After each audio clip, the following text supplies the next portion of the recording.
Hi, I'm Kristi. I'm here at the bridge today, and here's my story. I was in a really tough situation with my son and needed good housing and good supports, and the bridge offered that to me. Moved to Minnesota November 18th, and then I went, and my first day I was able to pay for one night in a hotel. Then I had $40 to my name. I didn't have anywhere to go. I didn't have a vehicle. I had this baby. I heard about the bridge looking for resources through United Way and different, seeking help with different shelters. Really blessed to be able to get the spot that I had, just because due to my age, it was very close to me being ineligible. So through advocating for myself, I was able to get a spot here. I think that during my situation, everything about Marlene's was a blessing. Just having safe housing for me and my son, having the supports. There was like a crib that was provided, and I didn't have to worry about too much. And the staff at Marlene's helped me reach out to the people that I needed to reach out to in terms of county assistance. I had just moved to the state, and I just really had to start from scratch. It was just everything it was just a blessing to be here. I think the staff primarily, most importantly because they were very empathetic with my situation, which I think was the key to my success at Marlene's, is having staff that were willing to listen and understand, and even some staff being trauma informed, and some, if they weren't, being willing to learn, because I came from a domestic abuse situation, so I was really struggling with a lot of things in my life.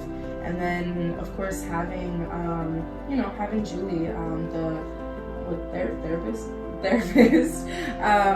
having that support was really good for me. So I think primarily the staff was the main thing that kind of made it enjoyable here.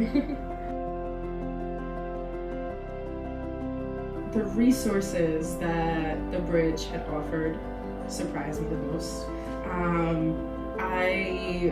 When I moved to Marlene's, I was half expecting to have to do everything by myself.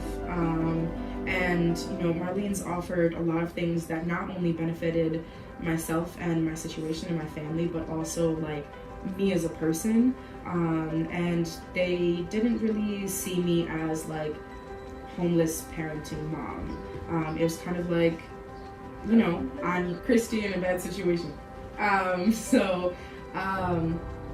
think that was really surprising, because when you hear about shelters and different housing like this, it's primarily spoken to be about that the people there aren't cared about and different stuff like that, and it's just another name and another number, and it didn't feel like that, which was really surprising for me, and really refreshing, I want to say too. Well, I am a college student, successful, happy mother. My son is in daycare and has a great nanny as well. I'm just now starting a new job that is, better pay and awesome opportunity for me. And just overall happy and healthy. So I recently welcomed a pet into my home, which was really good for me. Just to have something that was my big, I'm not struggling anymore, and that was kind of my, I guess, decree of stability. So that was really nice for me. It's really important that you're proactive in your own growth as well. And that's one of the biggest things that I want to share is I see, I've been through multiple different shelters, and I've seen so many different people in different situations, and I've seen the people that find the success the most, and especially myself. I think Marlene's is an 18-month program, and I was able to leave successfully within 9 months. So that was a big success for me, and being as proactive as you can be, is, I think, really important. And I think that's something that, as someone that has now a success story, that I can definitely recommend. Just don't expect everything to kind of be handed to you. Just know that you have the support, and don't be scared to ask questions. Primarily, you know, if you give the Marlenes half the problem, or if you give the bridge half the problem, they can give you half the solution. And I think a lot of people are scared to say, like, hey, like, this is what I'm going through. But that's also another big thing, is saying, hey, like, I'm struggling, and admitting that. Sometimes it's very hard, but it's when I admitted that I was able to get the help that I needed, and to the extent that I needed it as well.